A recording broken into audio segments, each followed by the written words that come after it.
마가복음 말씀 보겠습니다. 마가복음 10장입니다.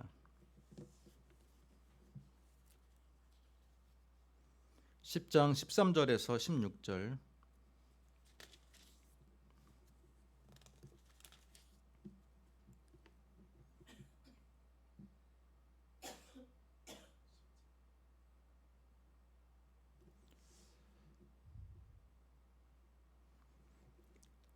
저와 여러분이 한 목소리로 읽겠습니다. 사람들이 예수께서 만져주심을 바라고 어린 아이들을 데리고 오매 제자들이 꾸짖거늘 예수께서 보시고 노하시어 이르시되 어린아이들이 내게 오는 것을 용납하고 금하지 말라. 하나님의 나라가 이런 자의 것이니라. 내가 진실로 너희에게 이르노니 누구든지 하나님의 나라를 어린아이와 같이 받들지 않는 자는 결단코 그곳에 들어가지 못하리라 하시고 그 어린 아이들을 안고 그들 위에 안수하시고 축복하시니라. 아멘. 자, 우리가 오늘 읽은 마가복음 10장 13절로 16절 말씀을 가지고 어린아이와 같은 자라는 제목으로 말씀을 듣겠습니다. 반갑습니다. 5월의 첫째 주 주일을 맞이했습니다. 5월은 무슨 달입니까? 가정의 달이라 그럽니다. 가정의 달. 가정의 달을 맞이해서 오늘 첫째 주로 어린이 주일이고 다음 주는 무슨 주일입니까? 어버이 주일이고 그 다음 주는 스승의 날이 있는 주일이어서 스승의 주일이라고도 그렇게 말합니다. 오늘 특별히 어린이 주일을 맞이해서 저희가 565장을 찬양했습니다.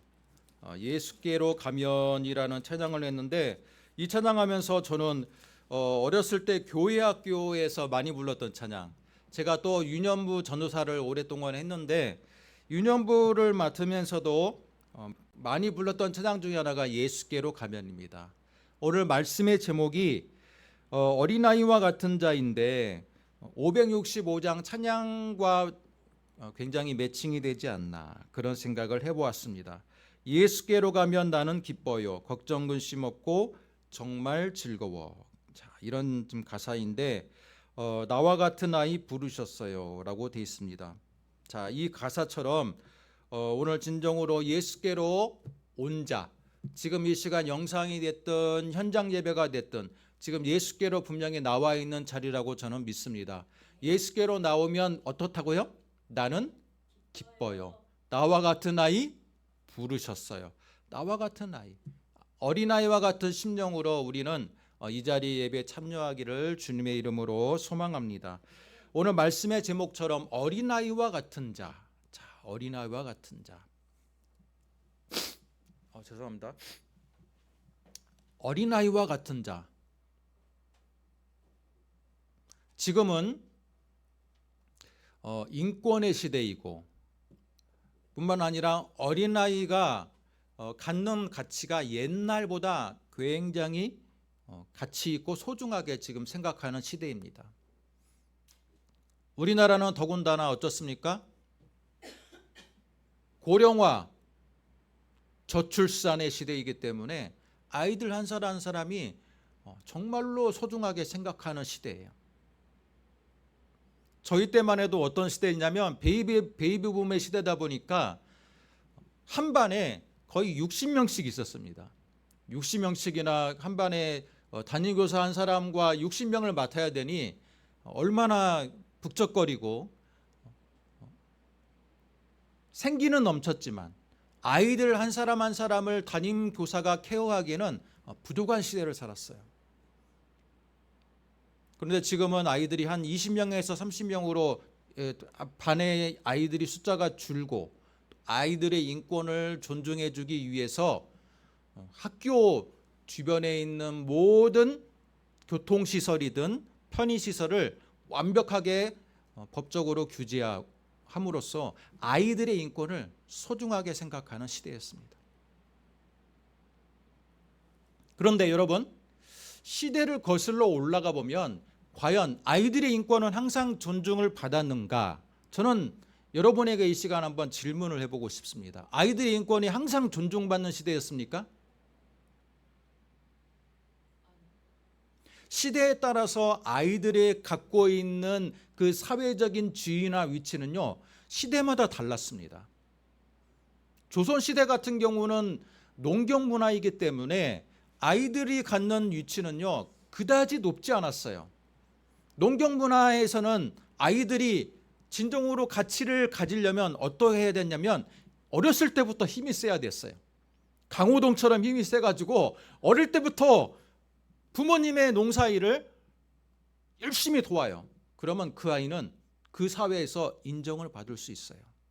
하지만 모든 아이들이 다 장사는 아니잖아요. 소수의 아이들만 그렇게 힘을 쓰고 대부분의 아이들은 농사에 별로 도움이 되지 않아요. 그러면 어떻습니까? 농경 문화에서 아이들이 갖는 가치는 우리 생업에 도움이 안 되는 아이들이에요. 그렇기 때문에 별로 인정을 받지 못했습니다. 과거로 거슬러 올라가 보면 어떨까요? 예수님 시대로 거슬러 올라가 보면 어떨까요? 오늘 말씀의 제목처럼 아이들 어린아이와 같이 어린아이들이 내게 오는 것을 금하지 말라. 천국은 하나님의 나라는 이 어린아이와 같은 자들의 것이니라 라는 이 말씀처럼 예수님의 말씀처럼 그 시대의 모든 사람들이 어린아이들을 소중하게 여겼을까요? 그렇지 않았어요. 그렇지 않았어요. 어린아이들 그 당시에도 먹고 살기가 굉장히 힘든 시대였기 때문에 어린아이들이 경제적으로 도움이 되지 않고 오히려 어린아이들을 부양하기 위해서 그 당시 얼마나 많은 자녀들을 낳았겠습니까? 산하 제한도 없고 때문에 많은 아이들을 부양하기 위해서 부모들은 매일매일 하루하루 고단한 삶을 살았어요. 여러분, 종교가 진정으로 하나님의 말씀 또는 귀한 시대를 초월하는 귀한 진리의 말씀이냐 그렇지 않느냐를 여러분 구분할 수 있는 종교의 기본 척도가 뭔지 아십니까? 그건 시대를 초월한 메시지가 있느냐 없느냐가 중요한 거예요. 제가 어린이 주일 설교를 준비하면서 코란을 한번 보았습니다. 이스라엘에게 있어서 이슬람에게 있어서 코란에서는 어린아이 주일을 어떻게 여기느냐 한번 쳐다보았어요. 어떻게 여길까요?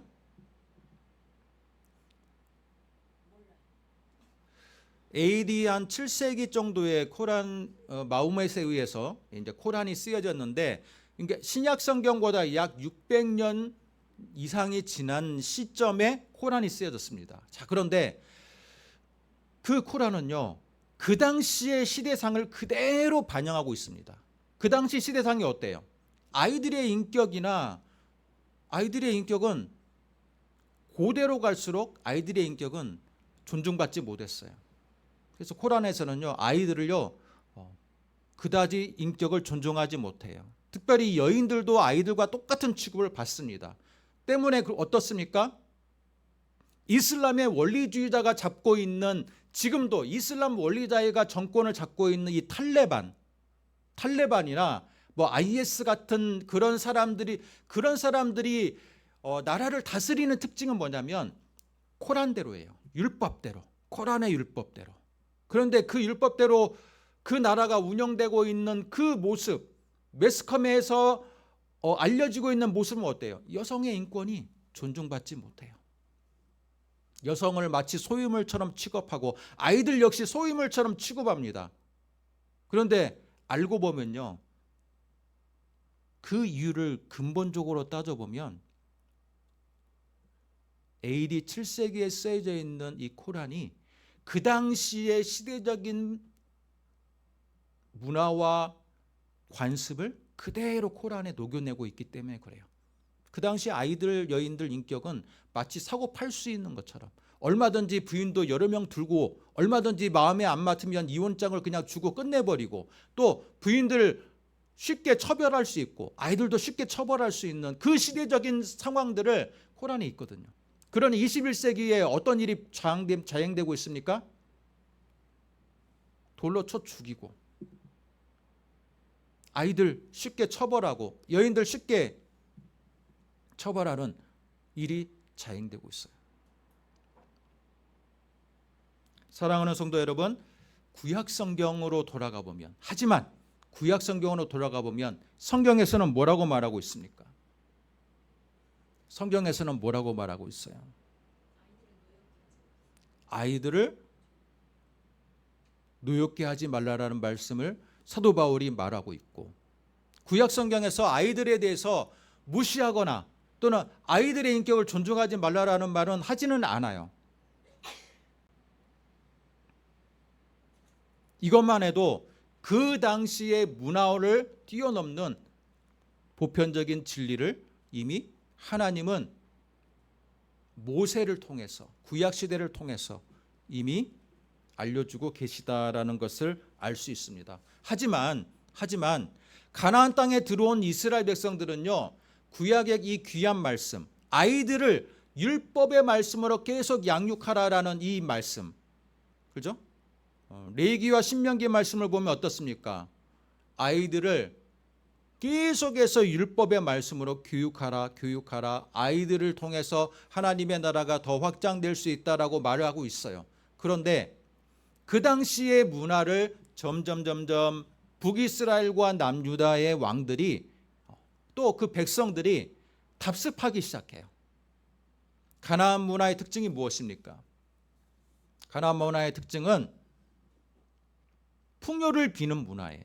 바알과 아세라, 몰록, 그모스, 여러 가지의 많은 그 가나안에 있는 우상의 신들의 특징은 뭐냐면 풍요를 빌기 위해서, 국가를 부강시키기 위해서 그 밑에 있는 백성들의 희생을 전제로 하고 있다는 거예요. 그래서 그모스 신들에게 아이들을 제물로 바칩니다.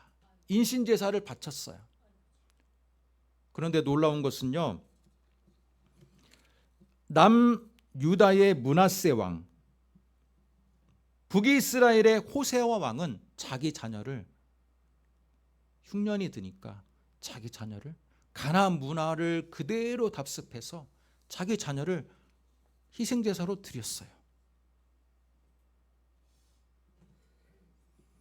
이스라엘의 12지파들이 가나안에 살면서 가나안의 문화에 점점 젖어들다 보니까 아이들의 인권을 존중하지 않고, 아이들을 율법을 제대로 가르치지 않고, 또 뿐만 아니라 아이들을 심지어 흉년이 들거나 나라에 큰 우환이 들었을 때 어떻게 합니까? 자녀를 희생제물로 바치는 시대였어요.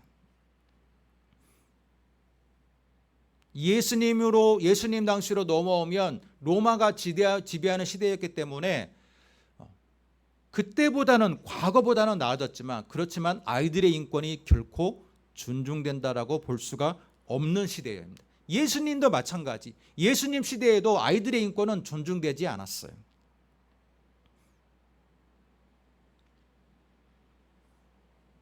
예수님께서 5,000명을 먹이시는 오병이어 사건을 일으켰을 때, 여러분, 몇 명이 그 들판에서 예수님의 축사를 따라서 하늘의 양식을 다 공급받았다고 말하고 있습니까? 5,000명과 3,000명이 받았다고 기록하고 있어요. 자, 그러면 여기서 말하는 장정 5,000명은 아이를 포함하는 숫자입니까? 아닙니까? 아닌 거예요. 아이를 포함한 숫자가 아니에요. 노인을 포함한 숫자도 아니에요. 여인을 포함한 숫자도 아니에요. 여기서 말하는 이 장정이라는 것, 장정이라는 것은 무엇을 말하는 겁니까? 순수한 성인 남성을 말하는 거예요. 전쟁이 나오면 바로 나라를 위해서 싸울 수 있는 순수한 장정 5,000명을 먹였다는. 그렇다면 그 자리에는 몇 명이 있었겠습니까? 최소한 2만 명은 있었겠죠. 그러면 성경에서 왜 그것을 굳이 여인들과 노인들과 아이들을 기록하지 않습니까? 그 당시의 문화가 그래요. 그 당시의 문화가. 그 당시의 문화는 결코 아이들을 정확한 통계를 내거나 숫자에 집어넣지 않았다라는 거예요. 모세 시대 때 출애굽을 하고 나서 이스라엘 백성들 시내산에서, 여러분, 시내산을 출발하기 전에 어떻게 합니까? 각 지파의 숫자를 셉니다.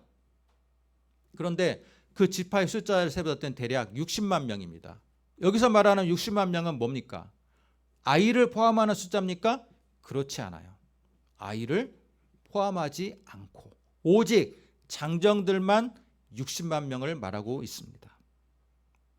자, 이런 시대, 이처럼 아이들이 결코 국민들의 숫자에 계수되지 않는 이 시대를 살아가는 예수님 그 활동하는 시절에 오늘 말씀이 시작되는 겁니다. 자, 오늘 말씀 13절을 보겠습니다. 사람들이 예수께서 만져주심을 바라고. 여기서 사람들은 누굴까요? 예수님을 따르던 사람들. 예수님의 그 공생의 사역 기간 동안에 예수님을 따르고 또는 예수님을 우연히 만났을지라도 그 예수님의 만남을 귀하게 생각하는 사람들, 그 사람들이 예수께서 만져주심을 바라고 자신의 어린 아이들을 데리고 왔다라는 겁니다.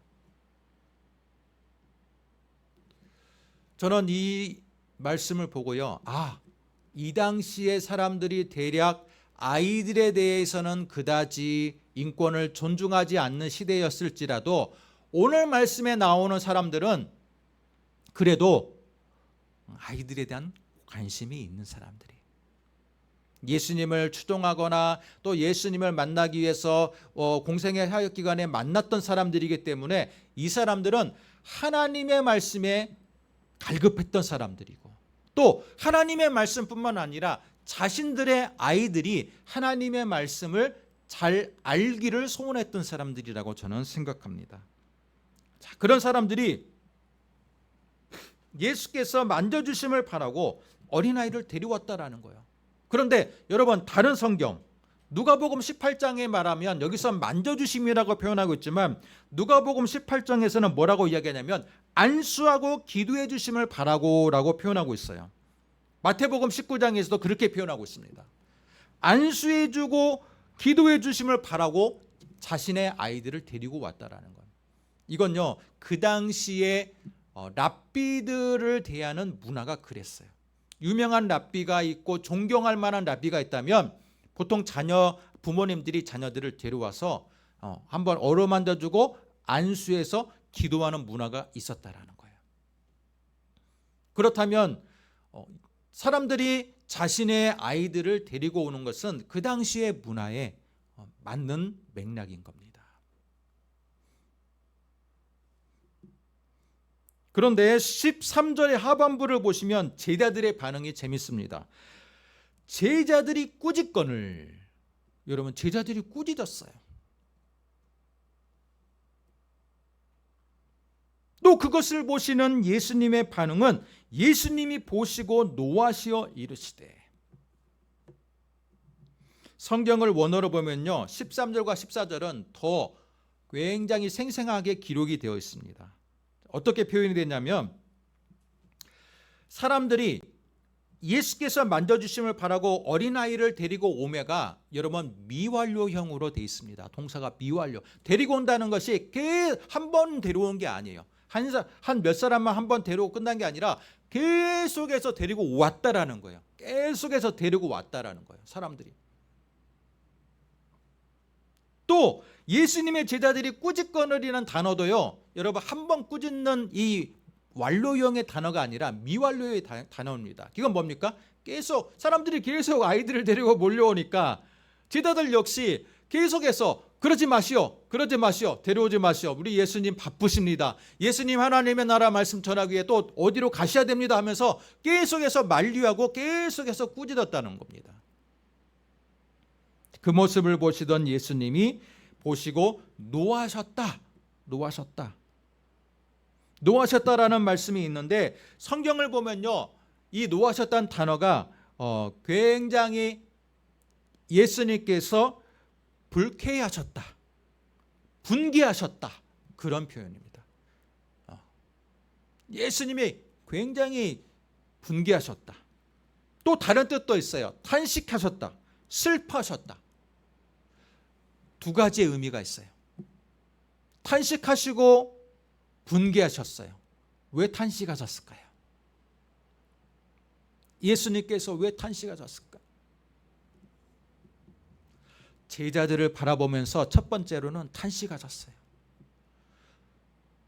12명의 제자들을 데리고 지금 천국의 말씀, 하나님의 나라의 운동을 하고 있는데 제자들은 예수님의 말씀, 스승의 말씀을 귀담아 듣지 않는 것 같아요. 예수님이 어떻게 말씀하십니까? 한 영혼이 천하보다 소중하다. 또 한 사람이 갖는 이 가치가 얼마나 하나님은 그 영혼을 사랑하시는지에 대해서 천국의 말씀을 전파하고 있는데 제자들은요, 그 당시의 시대의 아들이었어요. 시대의 아들이란 거 뭐냐면 그 당시의 문화에 젖어 있는 사람들이었어요.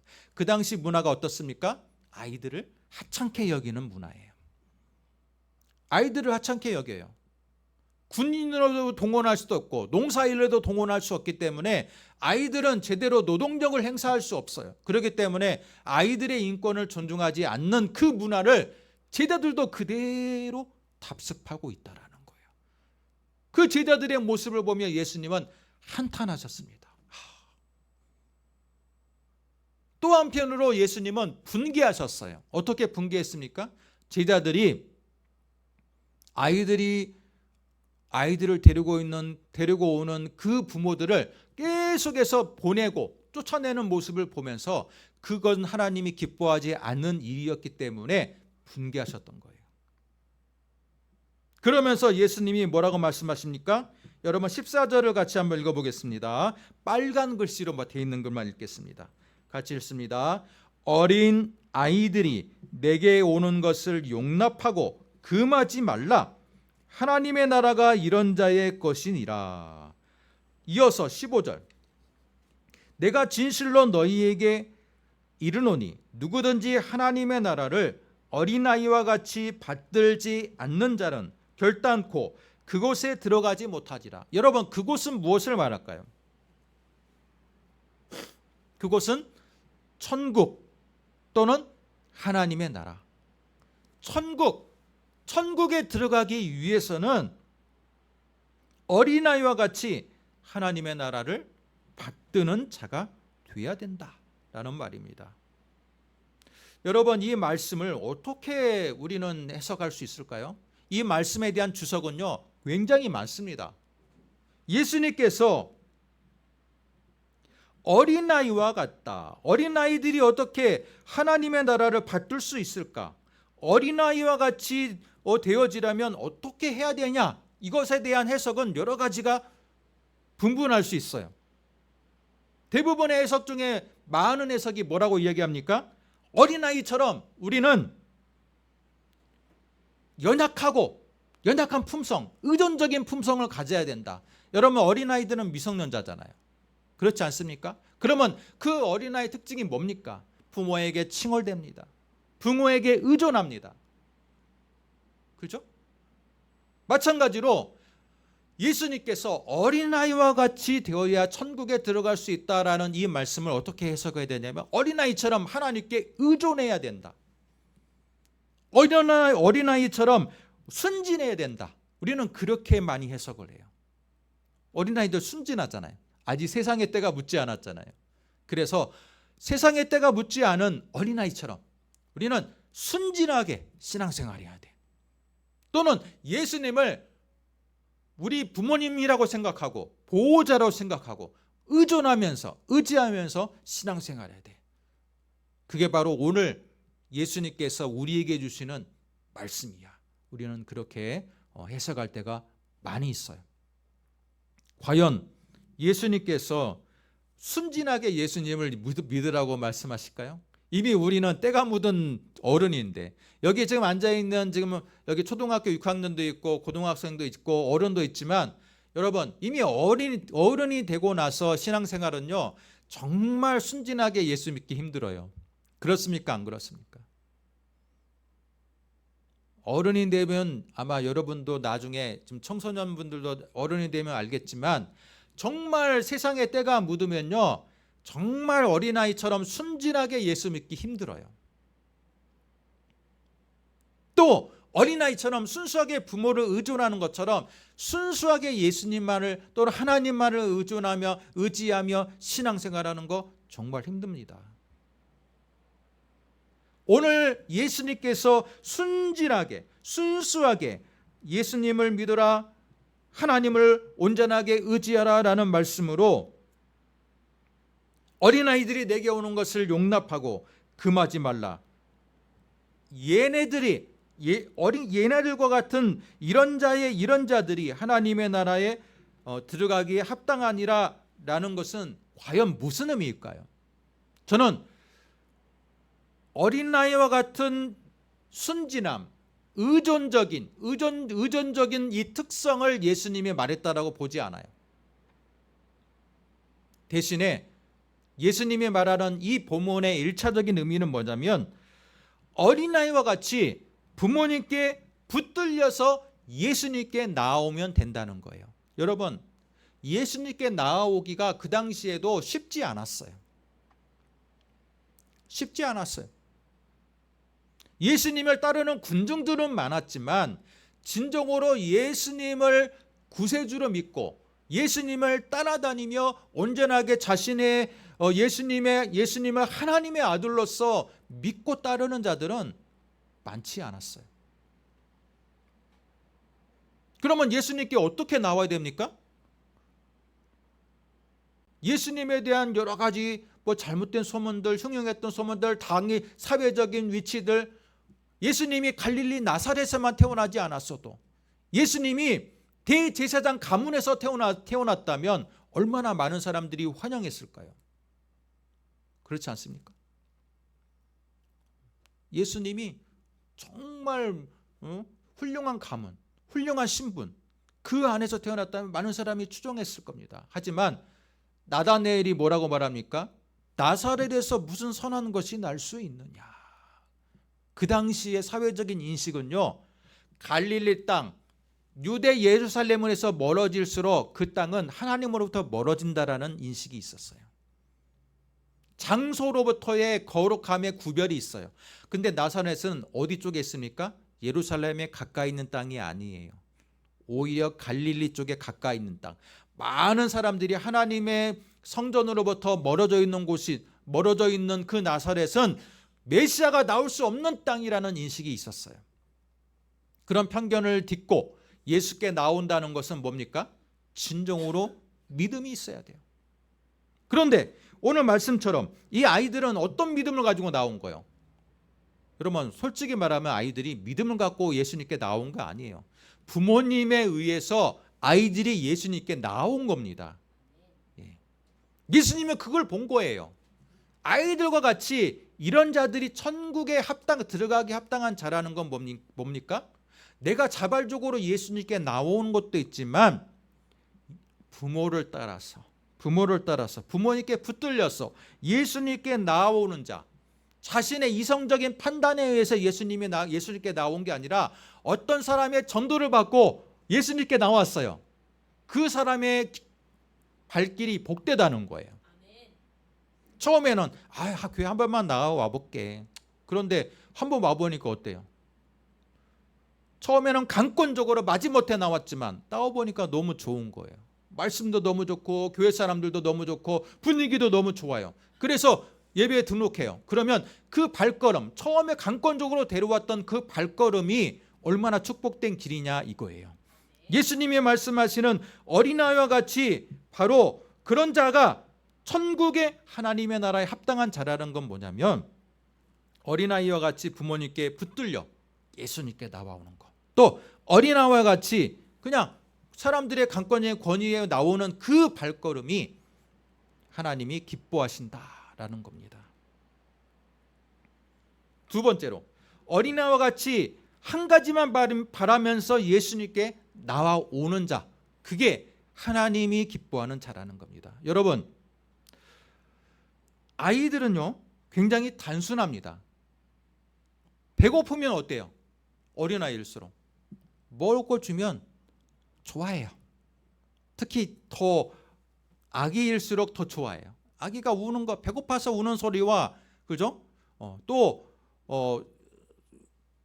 대소변 실수를 해가지고 기저귀가 척척해서 우는 소리는요, 부모들은 아버지들은 잘 구분을 못하지만 오래 키우는 어머니들은 구분을 한다 그래요. 똑같은 울음소리 같은데 그 울음소리가 다르다 그래요. 마찬가지로 아이들일수록 단순해요. 자신들이 원하는 거 그것만 해결해 주면 아이들은 기뻐해요. 한 가지만 해결해 주는 것. 그죠? 한 가지만 바라면 그냥 그것이 해결되면 기뻐해요. 아이들 뭐 과자 사 먹고 싶어요. 근데 부모님이 돈을 주면 어때요? 그 과자 사 먹으면서 기뻐하고 해맑게 웃어요.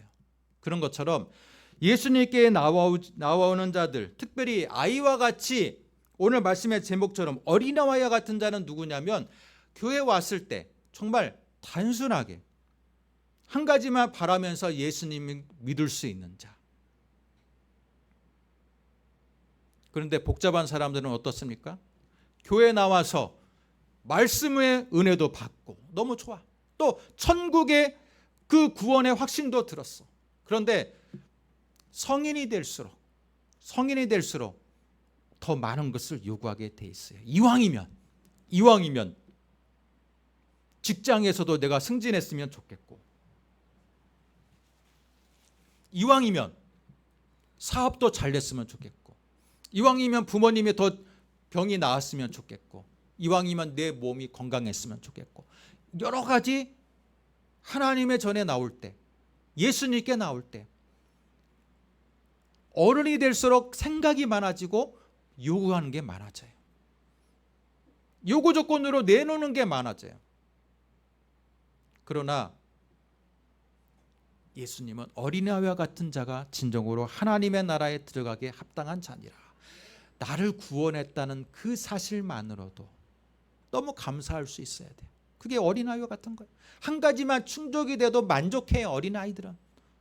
우리도 마찬가지로 한 가지, 교회 나와서 은혜 받았던 것만으로도 만족하면 안 될까요? 그런데 말씀은 좋은데 내가 아직 내 문제가 해결이 안 돼 있어. 내 건강이 아직 해결이 안 돼 있어. 내 경제적인 문제가 아직 해결이 안 돼 있어. 여러 가지 많은 것들이 해결이 안 됐다는 것을 먼저 보는 사람, 문제를 먼저 보는 사람, 그런 사람은 하나님의 나라에서는 기뻐하지 않는, 하나님의 기쁨의 대상이 되기가 쉽지 않다라는 거예요. 어린아이처럼 한 가지로만 만족할 수 있는 자들. 사랑하는 성도 여러분, 우리에게 있어서 진정한 한 가지 만족은 하나님의 말씀의 귀한 은혜. 그 말씀으로 인한 우리가 이미 이 땅에서 하나님의 귀한 은혜 받은 자로 살아가는 것, 그것이 가장 소중한 것이 되기를 원합니다.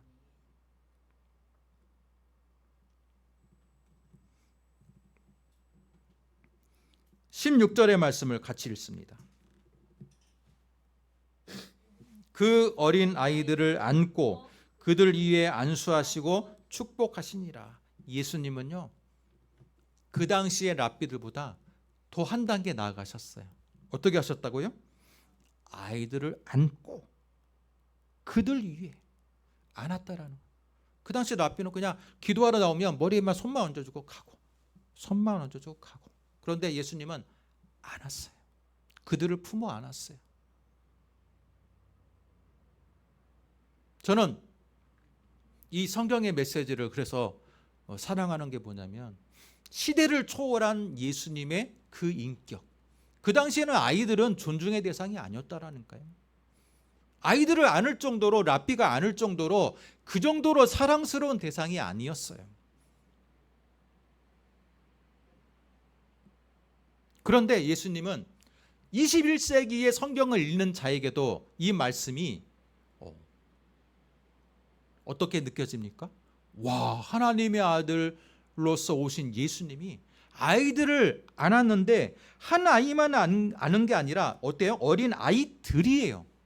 그 아이들 한 사람 한 사람, 수많은 아이들을 한 사람 한 사람씩 다 안고 그들 위에 다 안수를 해줬다라는 거예요. 지금 우리 시대의 문화적인 맥락으로 읽어도 이 말씀은 전혀 시대적인 거리감이 없어요. 그렇지 않습니까?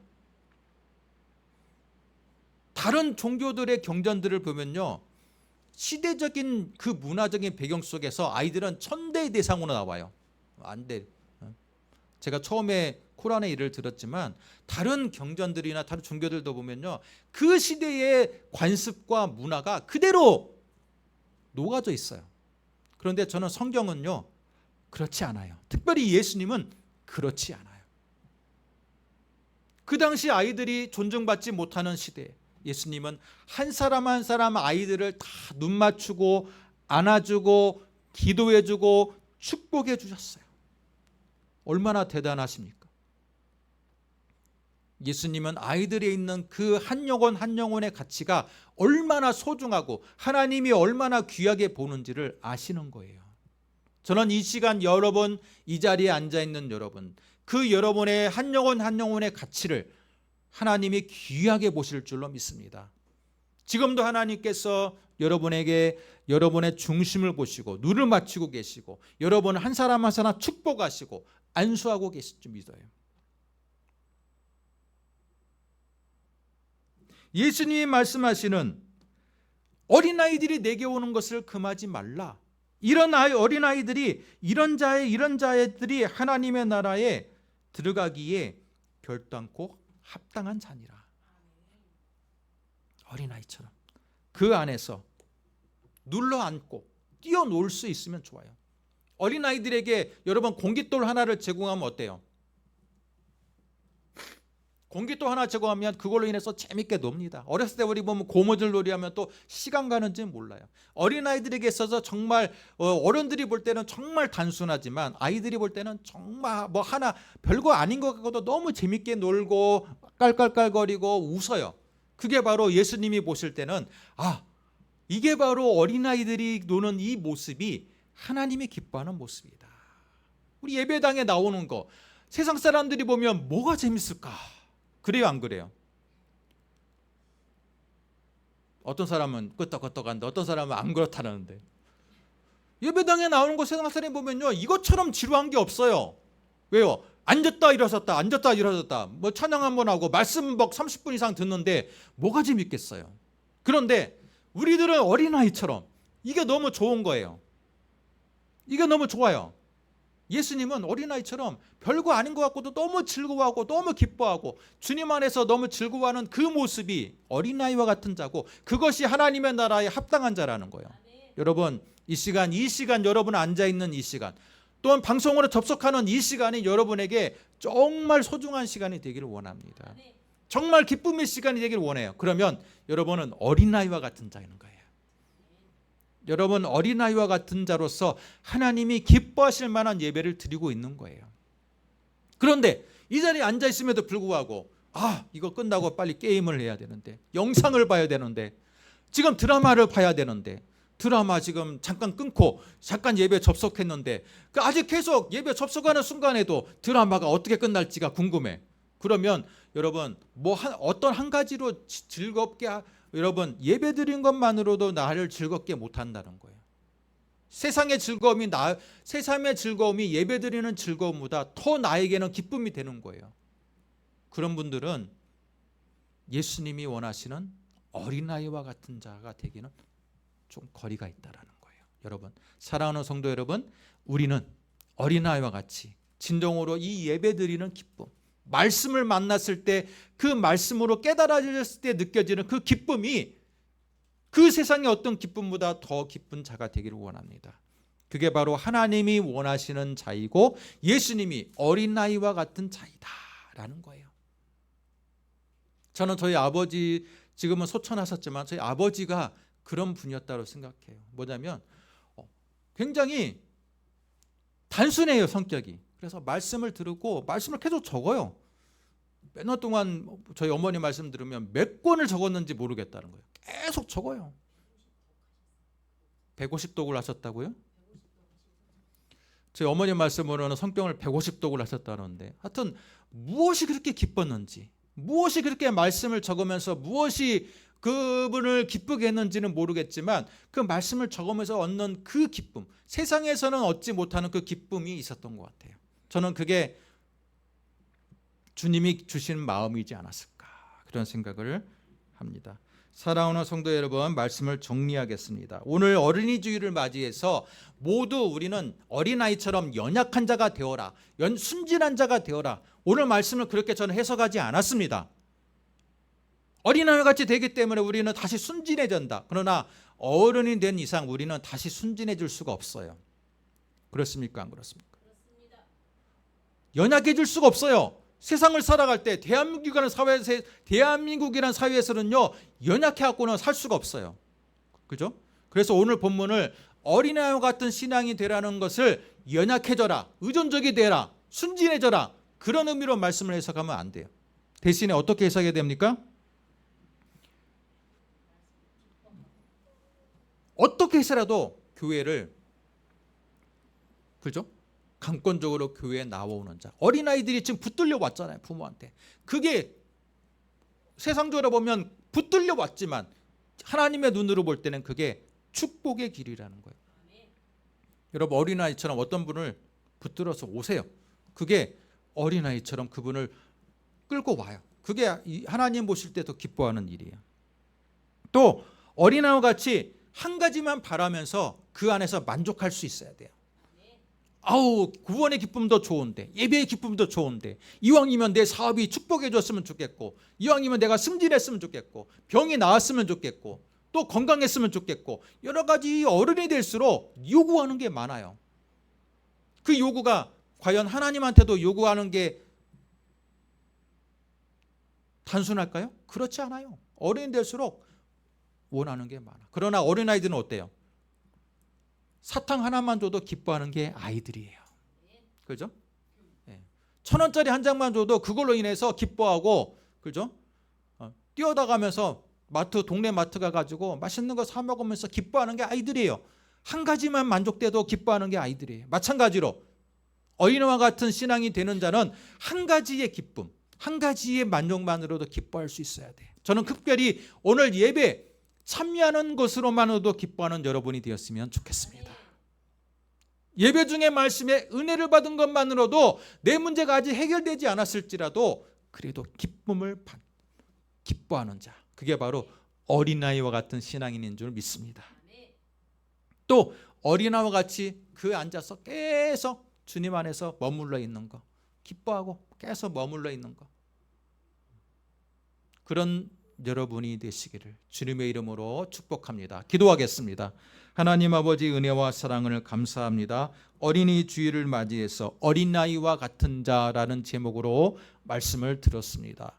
이 어린아이와 같은 자가 결코 연약함을 말하거나 순진함을 말하는 것이 아닌 어린아이가 갖는 그 특성, 한 가지만으로도, 한 가지만 채워줬어도 만족하고 기뻐할 수 있는 그 특성이라는 것을 우리는 오늘 말씀을 통해서 들었습니다.